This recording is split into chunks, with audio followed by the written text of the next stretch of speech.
Welcome to Simon Miller's Pro Wrestling Show podcast, whatever the hell you want to call it, on a very hot day here in the UK. So we take our clothes off and we dress down. I want to thank everybody who is joining me live on YouTube right now, youtube.com/The Middle Report Rules, or you just search for Simon Miller. If you could go and subscribe to my YouTube channel, that would rock, because more people come and join every day, and thank you very much to those who do. Also, you can follow me on Twitter, Instagram at Simon Miller 316. What else is going on? I got new merchandise, Big Cartel. No, simonmiller.bigcartel.com. Got some brand new, kind of different 8x10s that I will sign. I got wrestling t-shirts. Again, if you are on YouTube, there's links in the description below. Just click and have a check out. As you can on my Patreon, patreon.com/Simon Miller 316. That's how I make all of this possible. And as always, a quick shout out to everyone that has joined. Thank you so much. And even if you are listening to this, if you could head over to Patreon, just give me $1. That's all I ask for. $1 a month, which is what, like 70p or something like that. It allows me to do so much more with the podcast, which is my plan going forward. Going to try and introduce new elements, make them grow, make them evolve. More people are listening. More people are watching. And unfortunately, the way to do that is to have financial backing. I've got a bunch of patrons now who do that. If you could throw in $1, that would absolutely rock. I think that's the long and the short of it, really. This is it. We're in a post-Stomping Grounds world, which I imagine is of huge satisfaction to a lot of people. And I'm also going to guess, I didn't say as well, of course, if you want to ask any question, if you want to say anything, if you want to get heard on Simon Miller's Pro Wrestling Show and you're live on YouTube right now, use the super chat. There's a little $sign there at the bottom of the chat. Use it. I will read out and ask any question that you ask. No matter what you say, I'll read it. If I think it's morally offensive, I'll tell you, but I'll read it unless it's really bad. You know my point. You want to ask a question, please do use the super chat. Right, yeah, I don't think anybody expected after Stomping Grounds to see The Undertaker pop up on Raw. The last time we saw him was at Super Showdown, which was only like 2-3 weeks ago. So it's not like that it was, even I've done it. The Undertaker returns to Raw, and I'm like, well, return or took a mini hiatus and now is there. But yeah, he came out as Shane. It was Shane McMahon and Drew McIntyre in a 2-on-1 handicap match, essentially beating down Roman Reigns. And that's all they did. That is all they did. They just beat the crap out of Roman Reigns for 3 minutes. We got the bong. The lights went out. They came back on. The Undertaker was in the ring. He magically pulled Shane McMahon into his hand. That was weird, wasn't it? It was like a magnet. Shane went, yep. I talk about that on Ups and Downs, which again, 2 p.m. today. Make sure you head over to What Culture Wrestling so you can watch Ups and Downs live with me for Raw. And just laid waste to both of them. Him and Roman Reigns was selling the whole time. It was one of the most unexpected things I've seen on Raw in ages. Don't get me wrong. I hate everything with Shane McMahon right now, as we've talked about. Again, not necessarily because of Shane McMahon, because it's just too much. However, the power of nostalgia, even with someone like The Undertaker, right, which I don't like taking shots like this. I don't mean it how it sounds. But obviously right now, The Undertaker, his status or his stature took a little bit of a knock after Super Showdown and the Goldberg match. But even here we are, 14 days later, 2 weeks later, whatever it is, a bit more than 14 days. He appears from Raw. You got the surprise element, you got the shock, which always helps. But there he is, and everyone goes crazy. And I went crazy too. There's no point in telling otherwise. It's the best segment I've seen with all these guys involved since they started feuding. I absolutely loved it. Shout out to Ibanai in the super chat. Always supporting the podcast is Ibanai. So shout out to him, who says that works. So he has to listen later. Hand of heart. That does suck, my friend. But that's the good things about these podcasts. You can watch it on here in the archive. You can watch it live. Or you can watch it via podcast on iTunes, SoundCloud. Loads of stuff. I'm going to turn my fan on again. I don't like turning the fan on a podcast. I don't think you'll be able to hear it, but if you can, I do apologize. Shout out to Podcast in Stone.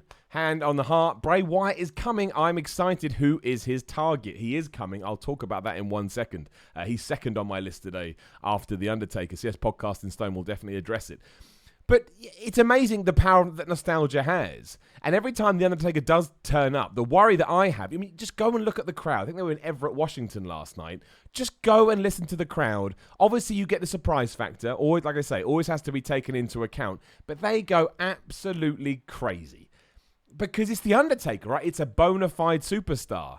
And I don't think we got that reaction for Becky Lynch, Seth Rollins, Roman Reigns. Nobody got it. The only person that got it is The Undertaker, and that really is something that WWE needs to address. I don't know whether this ties into the Goldberg thing, and Undertaker's come back sooner than he usually would because he wants to get that out of everybody's memories as soon as possible. And let's face it, it's not the worst idea in the world. But it's still, even The Undertaker and what they're doing here ties into the bizarreness of Raw right now. That's the other thing. Like, we couldn't even get away from it there because obviously Roman Reigns is helped out by The Undertaker, the dead man, the phenom. And then just an hour later, Michael Cole tells us, that match has now been made for Extreme Rules, the next pay-per-view, which is 4 weeks away, by the way, the big 4. It is going to be The Undertaker and Roman Reigns versus Drew McIntyre and Shane McMahon. And I'm like, why has that been announced already? Like, why was The Undertaker there? Why does he hate Shane McMahon and Drew McIntyre? Why is he helping Roman Reigns, who basically retired him at WrestleMania 33?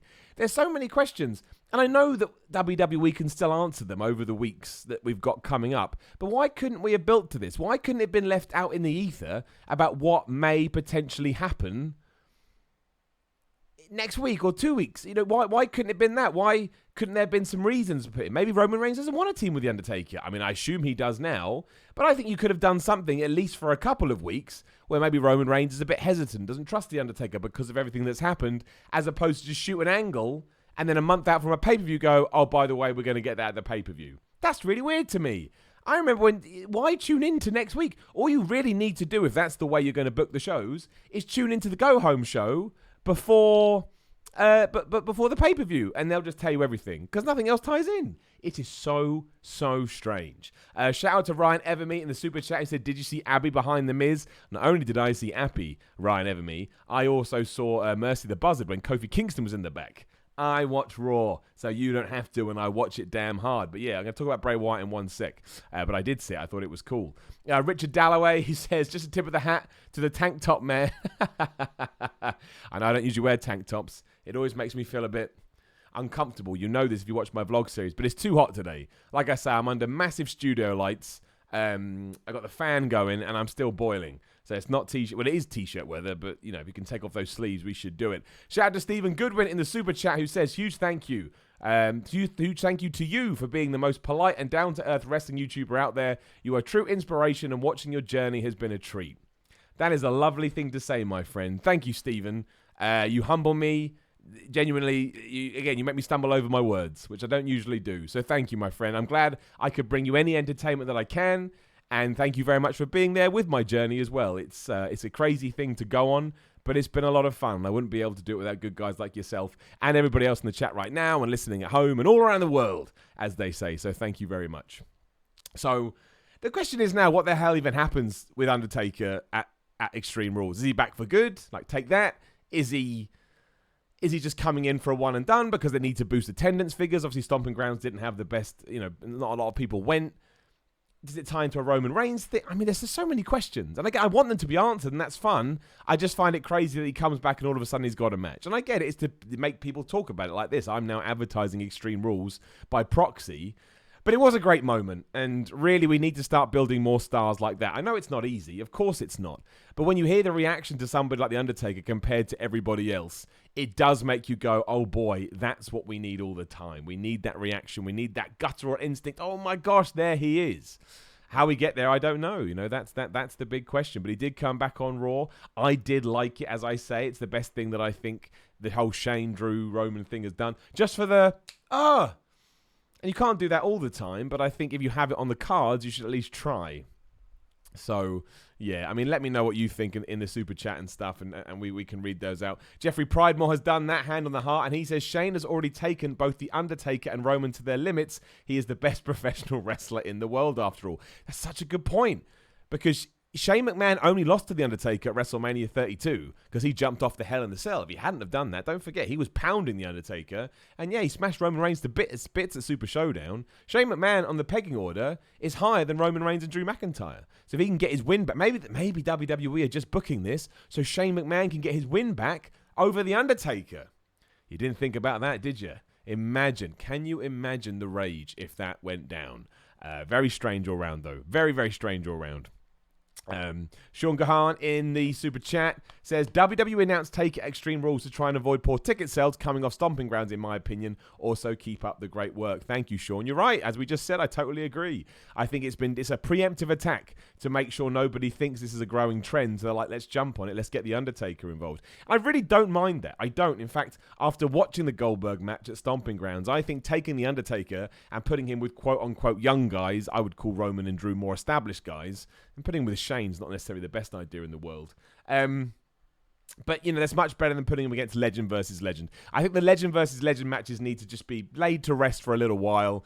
Between the Shawn Michaels and the Undertaker thing now, it's not their fault. It's not. It's just one of those things that happens. But yeah, now I think it would be best to use the Undertaker's star power and to use the Undertaker's drawing power to ensure the current crop of wrestlers that WWE has that need a bit of a kick up the rear end can benefit from that. And look, on paper, that's what WWE is doing. I like all of this. It makes me far more interested in that feud. It was just the reaction, right? I just couldn't believe the difference in reaction between everybody else on this show and The Undertaker. Jacob Donnelly, hand on heart. I can't believe you called the Seth and Becky Lynch mixed tag team at Extreme Rules, lol. I did, man. I did call that, and I'm proud. I'm really, really proud. Like, if you didn't watch Ups and Downs for Stomping Grounds, you can go watch that now. Over now, What Culture Wrestling. Make sure you subscribe to What Culture Wrestling if you haven't already. I'll be over there all the time. I don't think it makes me any... I'm not... It's pretty obvious, I thought. I appreciate it anyway, Jacob, so thank you. But as soon as they'd done that and the way it ended and the way they were pushing Seth and Becky so much, like Michael Cole, do you know they're in a real-life relationship? I was like, okay, I get it, Michael Cole. Wrestling ain't real. I'm aware. You don't have to beat me over the head with it. And I take this, they're in a real relationship. But I assume they were going to do that. How that's an Extreme Rule, I don't know. But I will hold off I've rebranded Extreme Rules, but I've rebranded it on Ups and Downs. Again, 2 p.m., so 50 minutes time over on What Culture Wrestling. Tune in with me. I'll be there in the live chat, and you can see what I've done. I'm quite proud of it. Right, let's talk Bray Wyatt, because a few people have asked. Yes, a lot of people didn't see it, but that's cool. That's why it makes the mystery even more fun. Like I say, in 2 different segments on Raw, when Miz was walking to Miz TV backstage, and when Kofi Kingston was hanging out backstage, you did see Mercy the Buzzard and Abby the Witch just hanging out. Like, Abby the Witch came out of a curtain. I think Mercy the Buzzard was behind a crate or something like that. And it begs we didn't get a Firefly Funhouse this week, which is the first time in, 2 months? If not a little bit longer. And that's a shame. However, the teases were still there. And a part of me probably thinks that Bray Wyatt was scheduled, or at least penciled in, to come back on this Raw. Maybe even in the Undertaker spot. Don't know. But they went with the Undertaker instead. And that's the best thing to do. If you make the call to bring back the Undertaker, do not bring back Bray Wyatt as well. That's already happened once. Was it WrestleMania 31 when those two clashed? Let's not clash again. We can get through the next few weeks. It's not great because momentum and capitalizing on people's perception and excitement is really, it's important in no matter what you're doing. But I would much rather they didn't do that, and they haven't. So I think that's really... I think that was the right move to make. But the question, again, is what does this mean? Because a lot of the theories for the Firefly Funhouse were that it was all happening with inside Bray Wyatt's head. And that's why you could take all of the characters or the puppets and assign them to Bray Wyatt characters from the past. So you had, Mercy the Buzzard. I've got confused which is which now. Obviously, Sister Abigail the Witch is Sister Abigail. Ramblin' Rabbit was all the criticism that Bray Wyatt used to face, that he would just say all this stuff in the mic and it didn't mean anything. The Big Pig was Husky Harris. And I guess Mercy was Bray. I've forgotten now. I used to know and I've forgotten. But now they're out in the wild. We've now seen them as part of a real-life wrestling show, for lack of a better term. They are not just figments of his imagination trapped within this bizarre kids' TV show that he's fashioned for himself.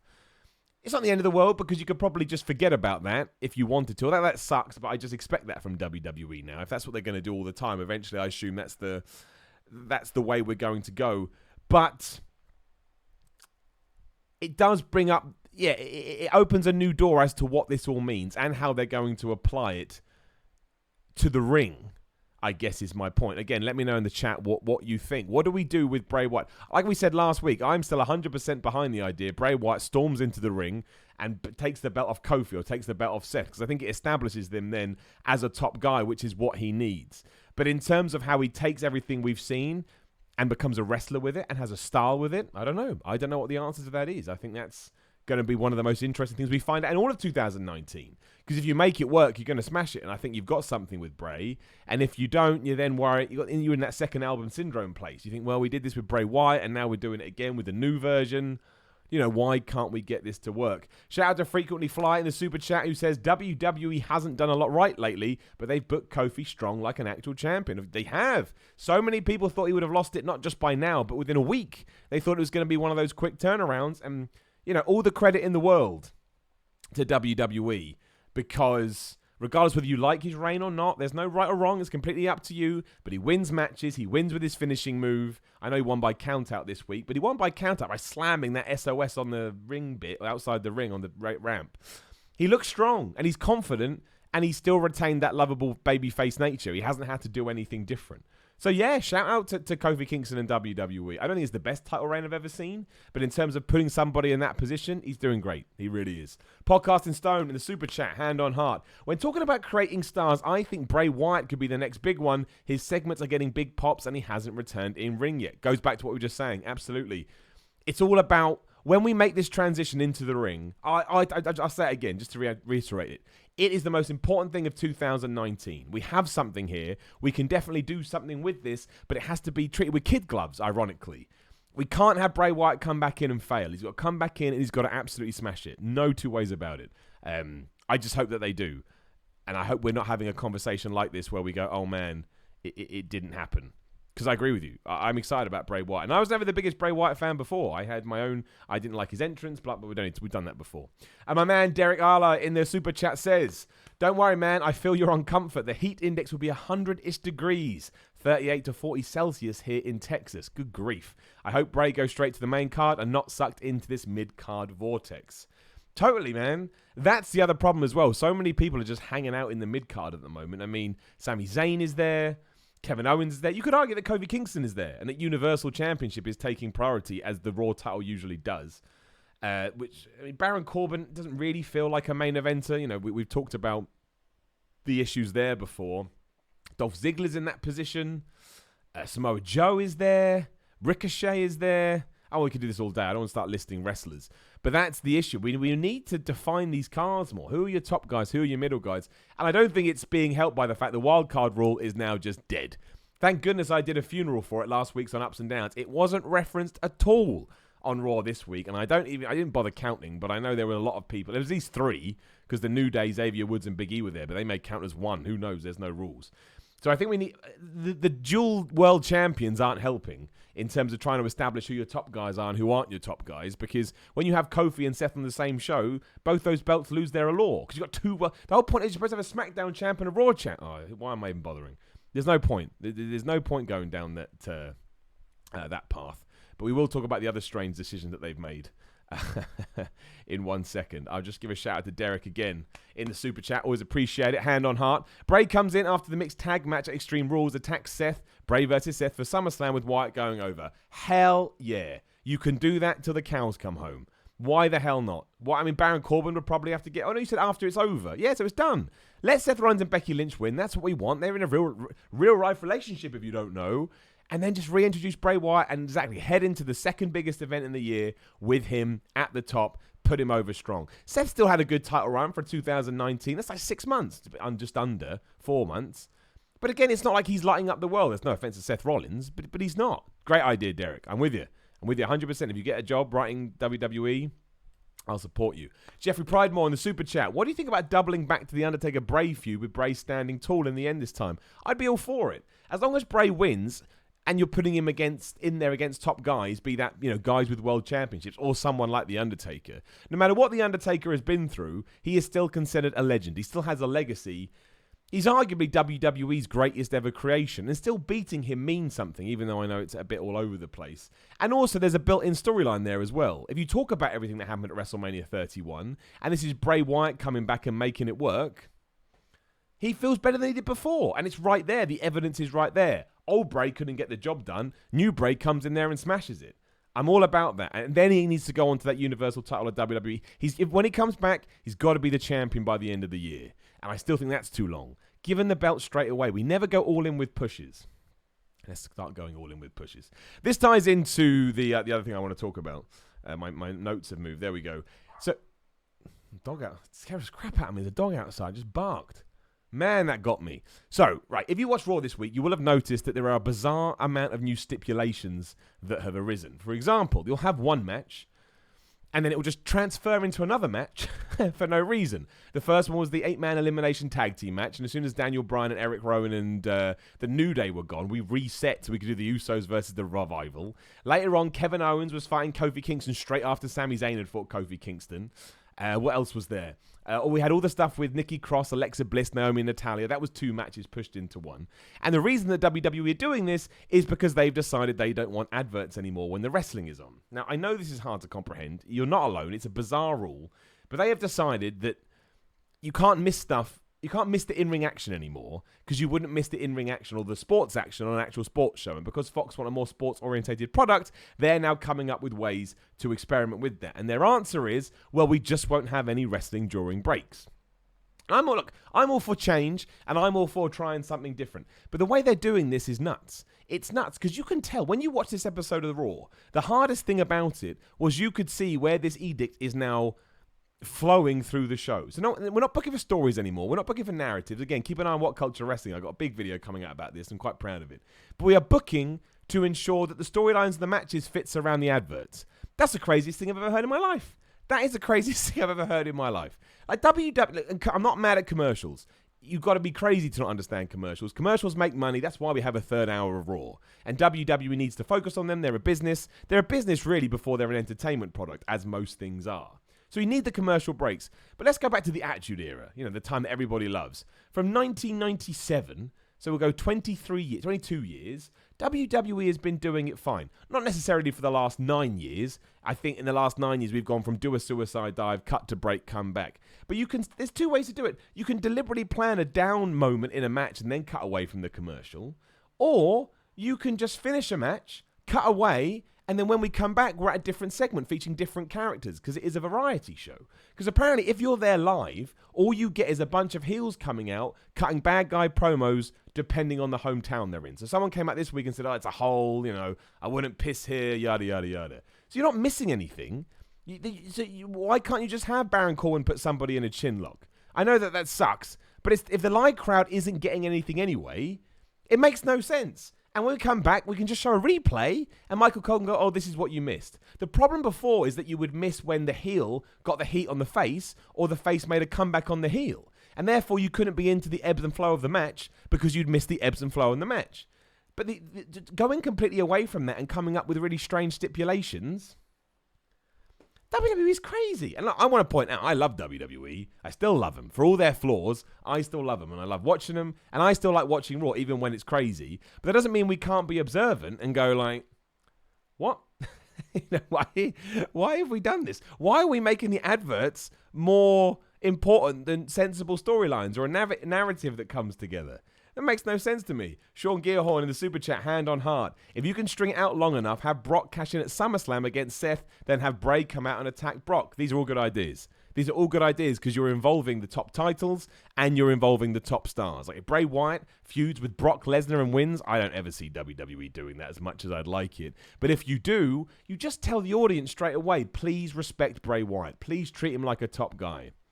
And that's all I want. I just want Bray Wyatt to give him a proper opportunity. The only time that he got was that Randy Orton thing, and then we were at WrestleMania, and we had sperm on the R-Way, and we had overhead projector crickets, or maggots, whatever it was in the ring. No one get over that. Even The Rock would have struggled. Carrie Bonner in the Super Chat. You're the greatest YouTuber. Thank you so much. Thank you, Carrie. Put a smile on my face. That's some hefty competition as well. There is a lot of YouTubers on YouTube, clearly, obviously. So I'm just checking to make sure I haven't missed any super chats, and that's a lovely thing to say. Thank you, Carrie. I appreciate it. I just clicked the button on the super chat on the chat. I hope I didn't screw it up. I'll keep an eye on it.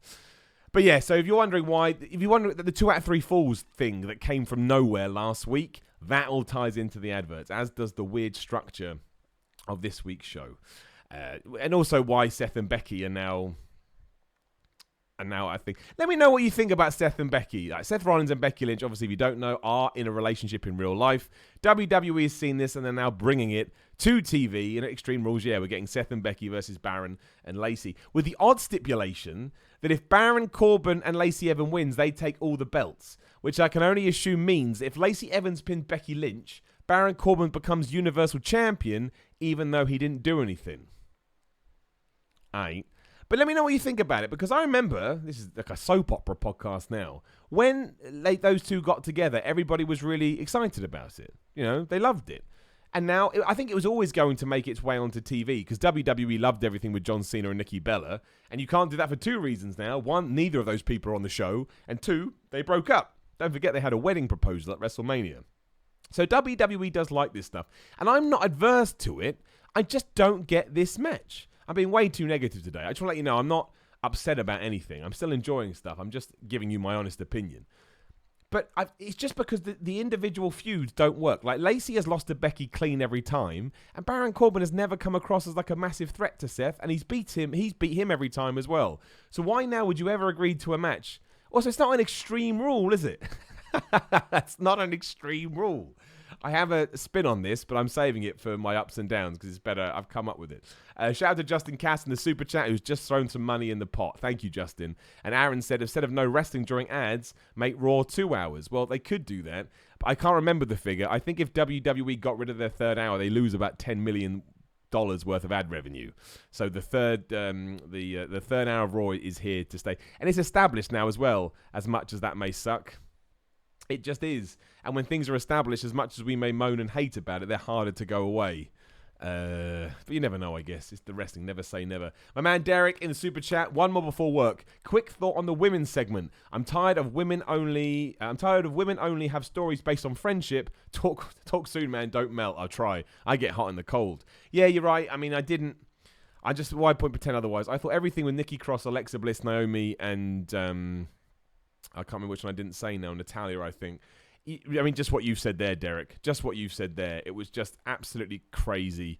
It was like a bunch of infighting, and then they just had 2 matches. It felt really weak. Nikki Cross looks like a right goof because everybody else can see what's going on but her. Naomi was dressed as a bee. Natalia was dressed as a cat.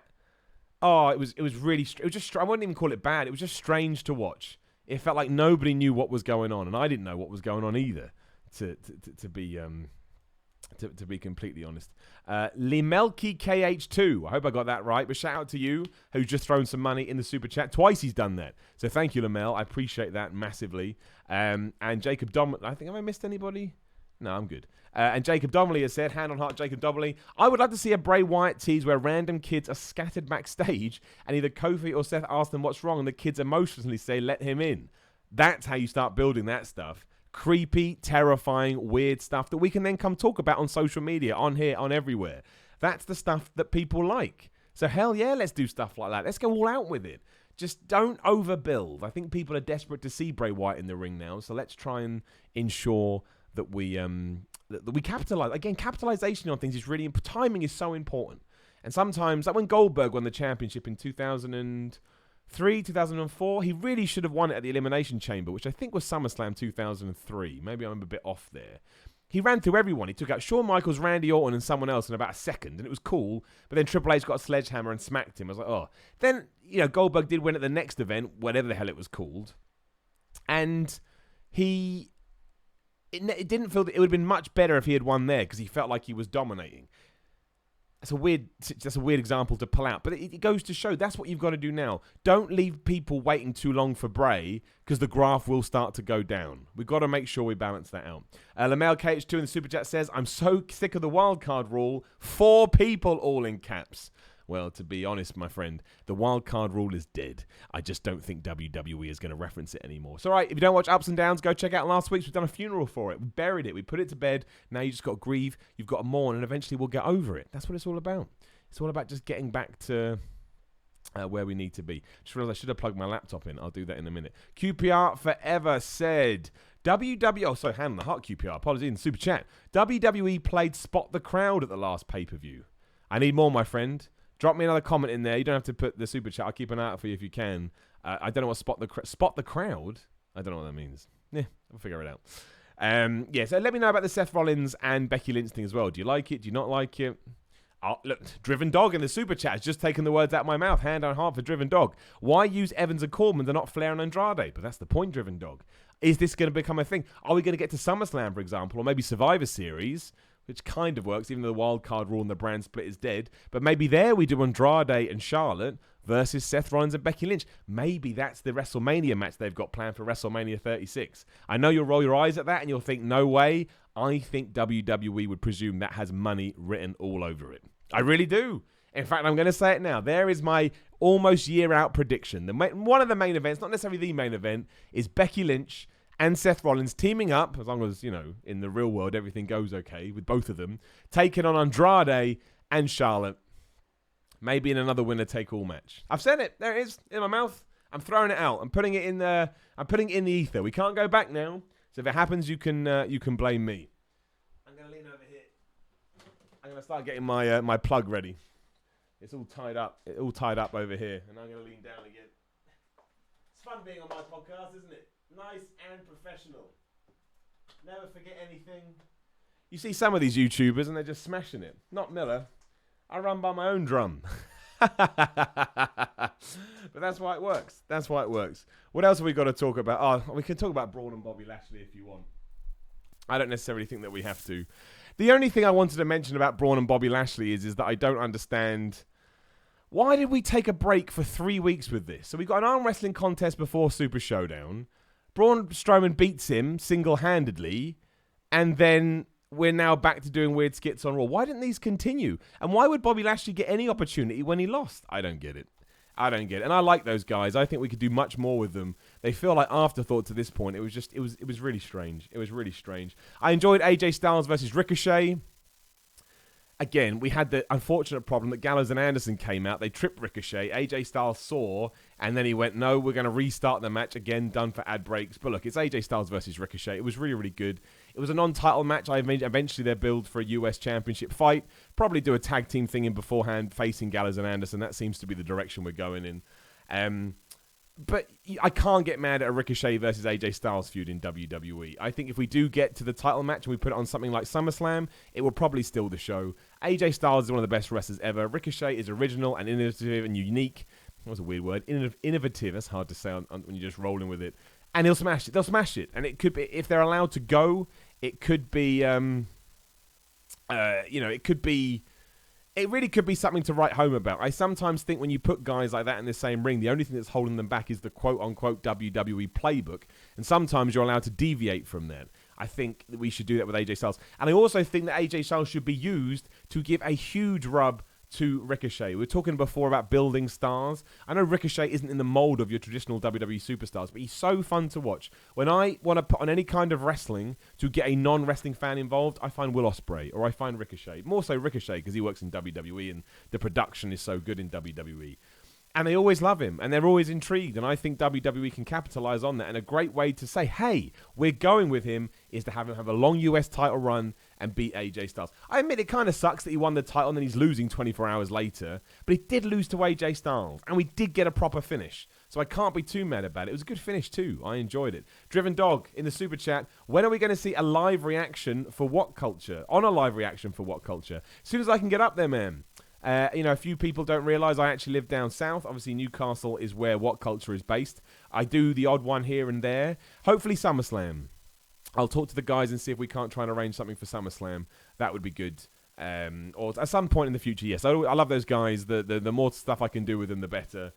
Fingers crossed, right? Fingers crossed. And that was Raw. We had a crazy 24/7 title run as well. It went R-Truth, Heath Slater, R-Truth, Cedric Alexander, EC3, R-Truth. In terms of wins and losses. I find it hard to hate the 24/7 title stuff, though, because again, it's all about what you just establish and the rules that you introduce into the world. They've told me that it's dumb, and they've told me that I should just be entertained by it. And that's what they do each and every week. And R-Truth is so good at pulling this stuff off, I can't hate it. And I don't hate it. I smile every time. I'm not saying that I wouldn't rather see Cedric Alexander or EC3. I mean, there's a feud right there that I'd like to see.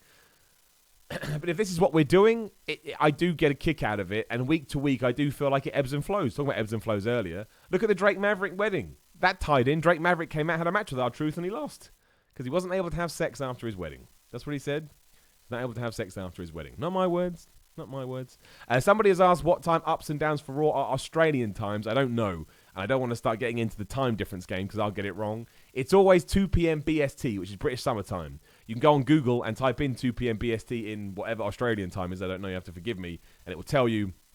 That's the best way to do it because Google knows more than I. We'll have a little... there's not much to say about Stomping Grounds. I thought it was far better than expected. Again, you can get my in-depth thoughts over on What Culture, Ups and Downs I did on Monday. It was better than expected. I didn't mind Lacey Evans being the special guest referee because I thought actually there was logic there. I'm not necessarily over the moon about the tag team match that we get off the back of it. But Seth Rollins was going to beat up whoever the referee was with a chair. He's never going to do that with Lacey Evans, although a few lovely people on the internet insinuate otherwise. Always good to hear from them. It's not. And he knew that Becky Lynch was his girlfriend, so there was a tie in there. It's far smarter. It's a smart move by a heel, but also... it did make sense. It did. There was logic there, and it's far better than Bobby Lashley coming out. I love Bobby Lashley. Don't get me wrong. I think he's underutilized again, like I said. But if Bobby Lashley had come out, you'd all go, oh, because boring. At least this wasn't boring. I'm not saying it was great, but it wasn't boring. Flame Inc. Live in the super chat. Will Brock not cash in time? First to not cash in. I hope they don't do that. I still love Brock Lesnar. It is better when he's on. What do you call it? Weekly TV. Don't know why I couldn't come up with that. But you need to keep the aura alive. And if he's so stupid, that would be two stupid moves by Brock Lesnar. One, he could have cashed in on an episode of Raw and he'd be the champion right now. But also, two, he just chooses not to cash in at all. No, you can't do that. I imagine he cashes in on October the 4th, which is the first SmackDown on Fox. I would imagine he cashes in then because he create a buzz. A title change is a big deal. Can't even remember the last time a world title change hands on TV. And I imagine Fox probably already know. That would be my gamble, and that's fine. He'll probably lose it at WrestleMania, which sucks. It means 6 months without your world champion on TV, but who cares? World champions on both shows now. It doesn't make sense. It doesn't make sense. The only other big takeaway that I thought we should talk about are two things on Stomping Grounds. I think it probably was the best pay-per-view this year, at least one of them. I'm not saying it was great, but it's far better than expected. I love Samoa Joe, Ricochet, and as I've written down here, I think Daniel Bryan is brilliant. Daniel Bryan has refound his footing. Maybe he never lost it really, but he's just so much fun. Just so much fun. He's brilliant. But I thought it was good. The cage match between Kofi Kingston and Dolph was okay. I liked the finish. I thought that was great when Kofi dived over. And yeah, the main event was sports entertainment. Not necessarily at its best. I thought it was all right. I think actually my favourite match, other than Ricochet Samoa Joe, was the pre-show. Who was it? It was Tozawa versus Nice versus Gulak. And Gulak won the Cruiserweight Championship. I thought it was really fun. I thought it was really, really, really fun. It was okay. It was a good show. It had some downs, but mostly I enjoyed it. Not everything has to blow me away. My real thing was what was going to happen on Raw. And I think Raw would have been a good show if they hadn't been forced into these bizarre ad breaks. That was the issue. That's what made it so difficult to watch. What are you going to do? Right, let's talk about the miscellaneous stuff, because I know most people want to hear this as well. If you didn't see, Seth Rollins before Stomping Grounds tweeted out that he's the best wrestler in the world, WWE is the best company, and they're all going to prove it. They're all going to prove it in the next few hours. And he doubled down on this throughout the next few days. And look, man, all respect and pride to Seth Rollins. He's one of the best wrestlers in the world. He's a company dude, which I can appreciate and respect. If he likes it there and he's having a good time, round of applause. And he does prove it night in, night out. He is up there. He is in the conversation. The problem was it soon descended into a big Twitter row. Because he said something like, name me someone else alive who does what I does. And Will Osprey, which I quite enjoyed, just tweeted him going, I'm alive. His point being, I'm going to stand up for myself as well. It then descended into just internet catcalling, as it always does. And Seth Rollins was making jibes about Will Ospreay's bank account, which was weird, and that he'd wrestled more matches, even though it turned out Will Ospreay had wrestled more matches than him. I actually thought all of Will Ospreay's replies were really good. He was far more balanced and far more weighted. Seth Rollins came off a little bit... You were allowed to come off aggressive, but he came off a little bit too aggressive for me as a Twitter user, and that's probably just my personal taste. Whereas Will Ospreay, again, was far more just level-headed. But it's very strange, because then Baron Corbin was tweeting that he's had more matches than Will Ospreay, and Will Ospreay was coming back saying that's why Raw sucks. It's quite a good line, to be fair, in a Twitter feud. As somebody once taught me, the way you win a Twitter arguing match is one-liners, and that was it. That's probably why Raw sucks. Will Ospreay wins. And in one way, I quite like people coming out to defend WWE. I'm not saying that they deserve to be defended right now, because again, we've talked about the problems before. But as nobody else does, I quite liked seeing a bit of fire and quite a bit of life from the person who is at the top of that company, right? And then he had people coming back at him. Okay, I don't think there's anything wrong with that. Chris Jericho was also hilarious. I swear Chris Jericho just gets drunks and tweets.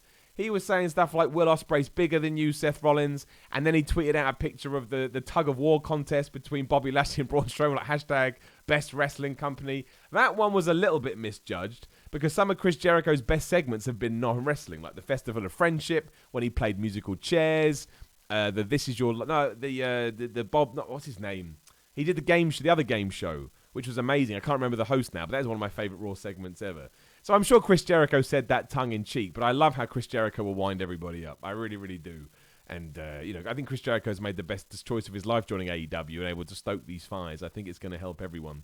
116 Gaming in the super chat says, not much, but here, have a good day from New York City. Man, all the way from New York. That's cool. Thank you, 116 Gaming. I hope you're having a good day too. Apparently it's quite hot in New York as well, so I hope it's not too crazy. Some random person has just thrown in some money in the super chat as well, but thank you to that. Thank you to that too. So yeah, if you haven't checked it out, just go look at Seth Rollins' and Will Ospreay's and Baron Corbin's and Chris Jericho's Twitter feed. You'll enjoy it, I think. Like, I don't necessarily think every tweet comes off in the way it was intended.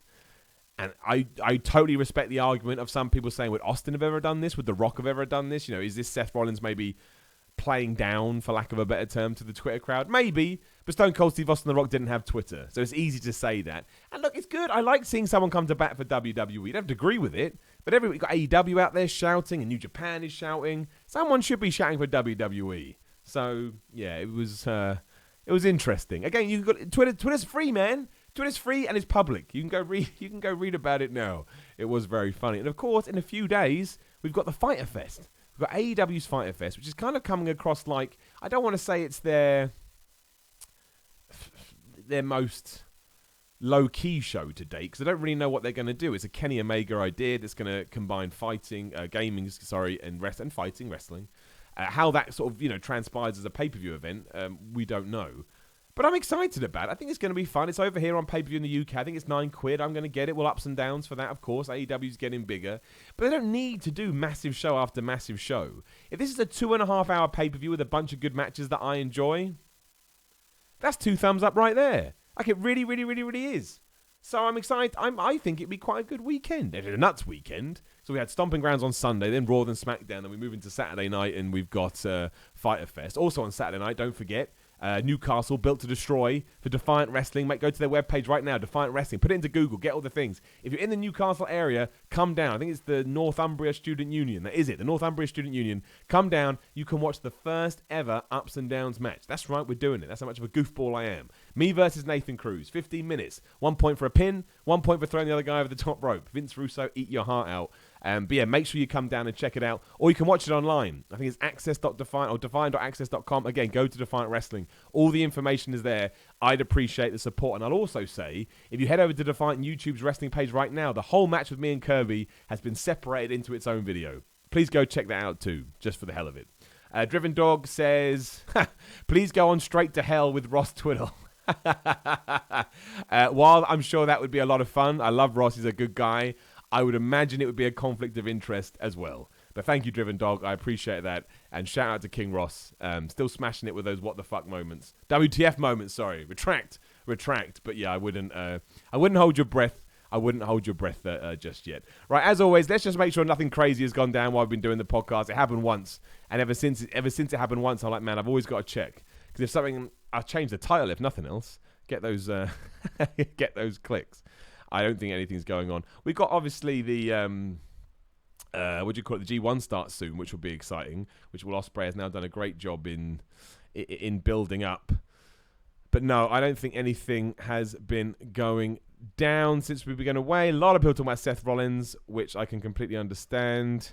A lot of people talking about Drake Maverick. Fair play to Drake Maverick. He's really made something of himself. That sounds awful. He's really come into his own. He took the opportunity. Apparently, it was his idea to suggest they film something at his wedding, and everybody loved it. Everybody loved it. So I like Drake Maverick, or Rockstar Spud, as he's been over here in the UK. I got to interview him once when he was still at TNA, and you could just tell he's just happy to be doing what he's doing. And all these reports keep coming up about Shinsuke Nakamura that just say he's happy to be doing what he's doing. It just pleases me. Just does. Podcast in stone. The Twitter feud was fine until Seth brought up money. It doesn't make you better man just because you have more money than someone else. I agree. Seth Rollins did make a jibe about his bank balance being bigger than Will Ospreay's, which one, wasn't the point to begin with, and two, podcast in stone is right. Doesn't matter how much money you earn. As long as you're happy and you believe in what you're doing, it's nice to make loads of money. Like I say, I've got a cheap plug. I've got a Patreon. The reason I ask for money is because it makes my life, well, it does make my life easier, but also I want to invest it back into my projects to make these grow. But I get it, but you're right. We didn't need that. We didn't need that there. Jason J in the super chat, hand on the heart, says, love your positivity and content. Keep it up. Thank you, Jason. Sometimes, especially recently, being positive is murky waters because everyone will go, oh, you're shill for W. Even when you say I don't like it, they just see they see you put a positive spin on something. They're like, oh, you're a WWE shill and Vince McMahon is paying you and yada, yada, yada. If only, as I said before, if only Vince McMahon was paying. We're just talking about money. Pay me, Vince. I just tell everybody. No, it's I don't watch wrestling to get upset. I don't watch wrestling to get mad. I also respect the hell out of professional wrestlers, which I always make sure I put into my content. As like I've said before, I'll never criticize a match from that move look crap. Because A, no one ever intends to make a move look crap, and also they know when they made a move look crap, and they'll be beating themselves up more than anybody else. They don't need me to jump down their throat. So, yeah, I never do that. But I always try and stay positive. And even like, say, Ups and Downs today is not the most positive show ever. But it is at the same time, because I'm just observing and trying to put my own happy, positive spin on it. So I appreciate that, Jason. Thank you very much. It has become, I'm never going to stop, but every now and then you're just a bit like, why is everybody so mad at me? I just want to enjoy WWE. Is WWE the best it's ever been, Mal? No. Does it mean to make loads of changes? Yes. Do I hope they make those changes? Yes. Am I now going to stop answering my own questions? Indeed, I am. But I'm still going to hold out hope. And eventually, you're right. Some people go, oh, you're part of the problem because you're holding out hope. Maybe I am. That's fair. I'll take that comment, but it makes me happier in my own life. And that's more important to me than what happens in WWE. WWE is a third party that I have a passion for. And that's it. I'm not going to let it drag down my life. I'm really not. I'm really, really not. Right, let's answer some questions. Again, if you want to ask, just throw them in the super chat and we will get to them. Christian Brown says, no questions today. Just want to thank you for being here for me. Lost my grandma a few days ago. That sucks, Christian. I'm sorry about that. I know that's. I've been through that. I went through it last year. It's with my granddad. So, yes, it's never fun. You're always a good supporter of this podcast, though. So thank you and best wishes from me. And I'm going to say all of us here at Simon Miller's Pro Wrestling Podcast. It's just me. But that counts, so you get it. Dane Berryman in the super chat, he says, hello from Australia. Love the content. That's brilliant, Dane. You were in flipping Australia. And here I am in the UK, just outside of London. I love it. I love how far this podcast has grown. Because originally it was just me in my bedroom talking into a microphone. Poorly. I will say. Thank you, Dane. And shout out to Jeffrey Pridemore, who is a massive supporter of everything I do. So thank you, Jeffrey, as well. One more donation because you're a great dude. You're all going to make me cry today. Look at the amount of love that we've got in the room. I don't really cry. I watched Toy Story 4 the other day. Another cheap plug. If you go to my YouTube channel right now, Central Simon, I did a Toy Story 4 review. I don't even know why. I just had an hour to kill. And I was like, you know what? I'm going to do a Toy Story review. It's rare that I have an hour. I just wanted to try. I wanted to put myself out of my comfort zone because I don't do film reviews. It died on its ass. So if you do want to go and watch it, please do. But I enjoyed doing it. And that's the main thing.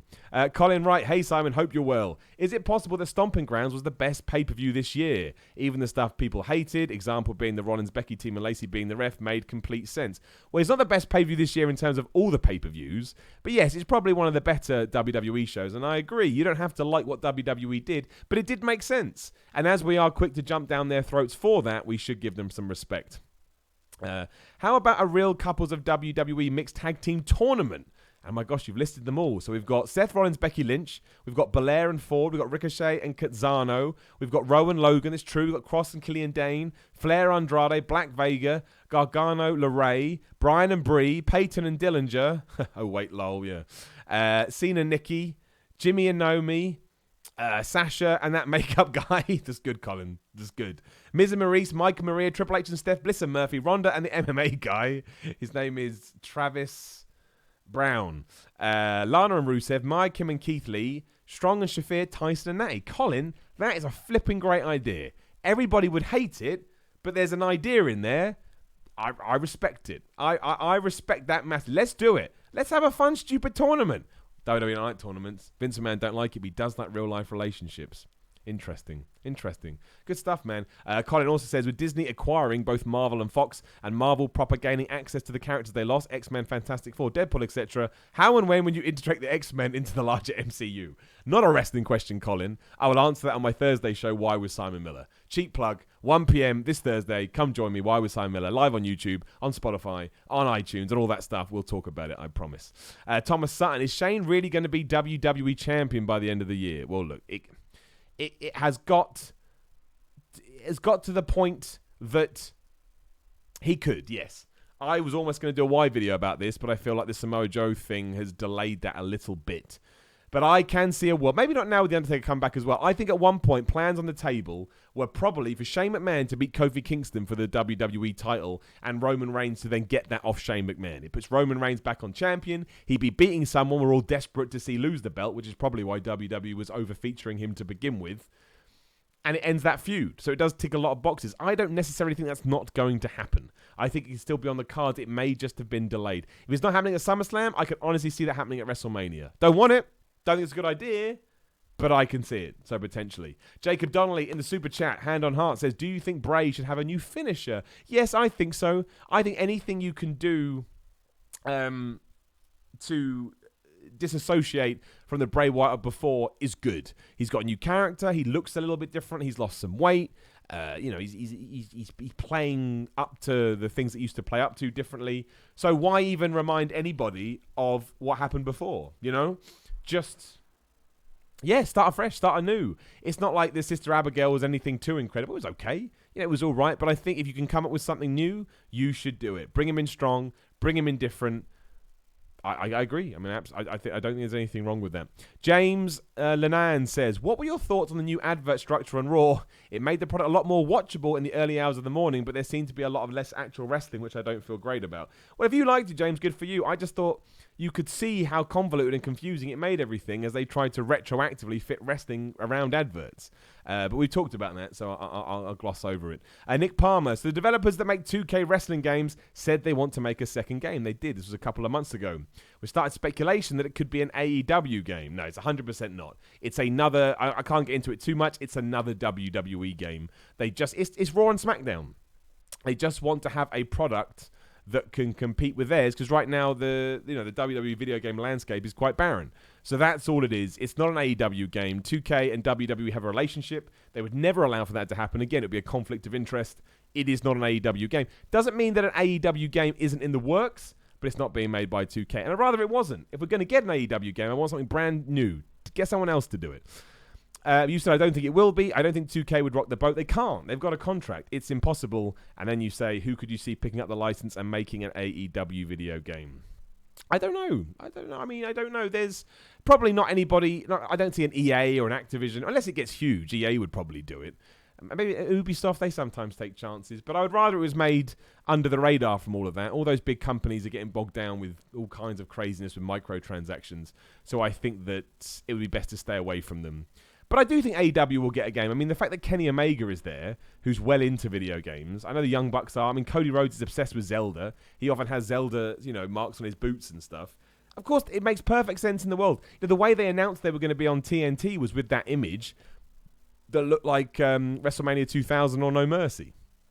So they absolutely will. The question is when. And you don't need to get in too early. That was one of the problems with ECW. Maybe they jumped into that too quick. Where am I? Sean Daniels, my man. I'm really happy to see Ricochet succeed. He was the best part of Stomping Grounds. However, what do you think of the back and forth between Seth Rollins and Will Osprey? Well, we discussed that. Look, it's fun. It's just Twitter. It doesn't affect on the storylines. It doesn't affect on Raw. It doesn't affect on SmackDown. It's just two wrestlers going at it, and we as wrestling fans are always going to enjoy that, especially when you've got Seth Rollins, who is the top guy in WWE, and you've got Will Ospreay, who right now is arguably the best wrestler in the world, and getting ready for the G1 Climax. Sonny Horizons. Oh, I get it. Sonny Horizons. Good. In the super chat. I'd love to see you in NXT UK and beyond. Big fan. Well, I would love that too, my friend. Whether it ever happens, I don't know. But as I always say, when it comes to my wrestling journey, we take it match by match. We take it month by month. We take it day by day. I'm just enjoying the experience. I'm a lucky boy because not only do I get to do that wrestling, which again I'm doing on Saturday, obviously, and I'm wrestling all throughout the summer. Keep an eye on my Twitter at Simon316. I'm going to be in London, Southampton, Slough, Portsmouth, loads of places. Not only do I get to do that, but I get to do this. I get to do What Culture. I got other projects going on. I'm very lucky. I'm going to continue to smash them all. And thank you so much for supporting me. Again, that's why I really, really, really appreciate everybody that puts money into that Patreon, because it allows me to do all of this stuff. And it keeps me motivated and it keeps me inspired. So I meant to have a list of patrons today to read out, and I haven't got them, but I will start doing that in the future because I just want to thank you as much as possible. Sean says in the super chat, good morning, you sexy bald bastard. I'll take it. I'll take a compliment. Rub my ego. Good morning, Sean. Hope you're doing well. Hope you have a good morning as well. It's like just coming up to 2 p.m. here, so I'm going to guess you're across the other side of the world. which I always enjoy. Some people in the chat are saying, aren't I meant to be doing ups and downs in 7 minutes? Yeah, I'll be there. 2 p.m. over in What Culture Wrestling. That's how it works. We finish here, you log off, then you type in What Culture WWE, or you go to your subscriptions, you click ups and downs, and we do that. I'll even be wearing this top. Don't worry about it. We got it down. That's how it works. This is like your pre-show for ups and downs on What Culture. And we get into everything. I'll take some teases. I've rebranded Extreme Rules. You've got my reaction to Samoa Joe becoming the #1 contender. You've got me showing Shane McMahon what I'm going to do if he keeps doing the best in the world thing. It's all there. What Culture Wrestling, 2 p.m. BST. Make sure you check it out. Raw Ups and Downs. It's going to be fun. I hope. Maybe you won't like it. I don't know. That's something. That's a thing, you know. That's a thing. I pride myself on trying to outdo myself each and every week, I guess is a good way. And sometimes, you know, you get a bit worried. You watch it back as you're clipping it together. You're like, oh man, maybe this sucks. No one ever talks about that, do they? Like, I know I'm having fun and I get to review Raw, which is amazing in itself. But you want to do a good job and you want to raise the bar and you want to keep raising the bar. And sometimes like, oh man, maybe I didn't raise the bar today. So, you know, there you go. Just throwing it out there. Right, let's answer a couple of more questions. Again, if you definitely want your answers, you definitely want it answered, you can throw it in the super chat. But Thomas said, is Shane... Oh, no, we've done that one. Is Shane really going to win the... Well, yeah, probably. We've established. Colin says, would people be as hyped for AEW if WWE didn't exist and therefore AEW didn't get to play the we're at least not them card? I mean, I think there is something to that because people have wanted an alternative for a while, but also people like Cody Rhodes, they like Katie Omega, they like the Young Bucks, they like John Moxley, they like Hangman Page, they like Chris Jericho. It's got wrestlers that they like and they are offering something different. So yeah, it always ties in. Like, you know, if you enter a different reality where someone like WWE doesn't exist, maybe AEW doesn't have the momentum that they would have otherwise. But again, I get those questions, and they're fun questions to answer, but it's like when people say, this Batman game would be rubbish without Batman in it. You're like, yeah, but he's in it. And the reason that Batman brings so much to a video game is because of the lore, is because of the history, is because of the mood that you can bring in, or the gadgets, the tools, or Alfred, or whatever. So, you know, it all ties in and it all counts. And again, it's always cool to have that conversation. But I find it weird that when I'm specifically talking about the Batman Rocksteady games. People go, if Batman wasn't in this, I would have knocked a point off. You're like going, well, that's like saying if I wasn't breathing right now, I'd be dead. But you are breathing, so why are you even thinking about it? But, you know, that's neither here nor there. Why are we talking about Batman? I have no idea. Right, we've got a few minutes left, so please do ask any final questions. I will just say thank you again for joining me. Again, patreon.com/Simon316 is how you can support should you wish. If not, because you don't have the cash, just give my YouTube channel a subscribe. That's all I ask. It's youtube.com/The Miller Report Rules, or you can search Simon Miller on YouTube. Find my picture. It's me in my old wrestling gear, but still, it's got big Simon written behind it, which is one of the reasons that I changed it. Give me a follow on Twitter and Instagram. That's free at SimonMiller316. And again, on the Patreon, if you want something physical, you can come on this podcast. You can get a t-shirt. You can get a personalized message. You can get a postcard. You can join my weekly Q&A, so you do get something for your money. Or if you want something bigger, you can go to simonmiller.bigcartel.com. New signed 8x10s are released now. Me looking very stern and angry with a big Y sign behind me. Plus, I got t-shirts and all that kind of jazz. And a shout out to Timothy Jones in the super chat who said, almost missed you live, and that would have been a brown down. What is up, Simon? All is good, my friend Timothy. It's always up. It's never down. It's always up. I find it amazing. Don't forget, the brown down used to be called the frown down because I didn't want to insinuate that I was crapping over wrestling. But then people crapped over me, so I just thought, screw it. I'm going to call it the brown down. And I called it the brown down. It's the brown down. We haven't given a brown down or a golden up for a long time. People get mad about that. They're like, why hasn't he given one? Because it makes it more special. There's been nothing on TV that has been so shockingly bad or so amazingly good that it deserves it. But maybe SmackDown smashes it out. Maybe there's one on Raw. Maybe AEW Fyter Fest does it. You just don't know. But you'll find out. The only way to find out is to watch Ups and Downs on What Culture Wrestling. Look at that. Cheap plugs right there. Right. What Culture Ups and Downs for Raw does start in 3 minutes. So as soon as we're finished here, make sure you head across to that. Join me live in the chat, and we'll go through the show, and we'll have a good time, or hopefully we will. You just never know. But otherwise, yeah, make sure you go check out the other stuff on my YouTube channel right now. We did a retro show yesterday for the hell of it. There's a Toy Story 4 review, because again, I was just challenging myself creatively. There's a bunch of stuff. I'm not going to run through it. You can check out my last wrestling match with Martin Kirby over on Defiant Wrestling's YouTube channel. Just search for that. And yeah, this Saturday, Northumbria Students Union in Newcastle, me versus Nathan Cruz, ups and downs match. I hope I see you soon. Quick shout out to that guy in the comments who says they feel bad for Drew McIntyre right now. I agree. He hasn't won a pay-per-view match all year, and he had all the potential in the world. He still does, but he's slowly being turned into Bray Wyatt, where he talks a good game, but he's never allowed to win a match. And on that note, I'll give you a salute. Thank you so much for watching. Thank you so much for joining me as always. It genuinely means the world. I look forward to this every single week. Catch the second episode of the week with a patron. You can come on as well if you'd like to soon. And that's it. Yeah, I love you all. Take care. Have good Tuesdays. Have good weeks. Believe in yourself. Believe in each other. All that Jerry Springer bullshit. And that's it. I'm out.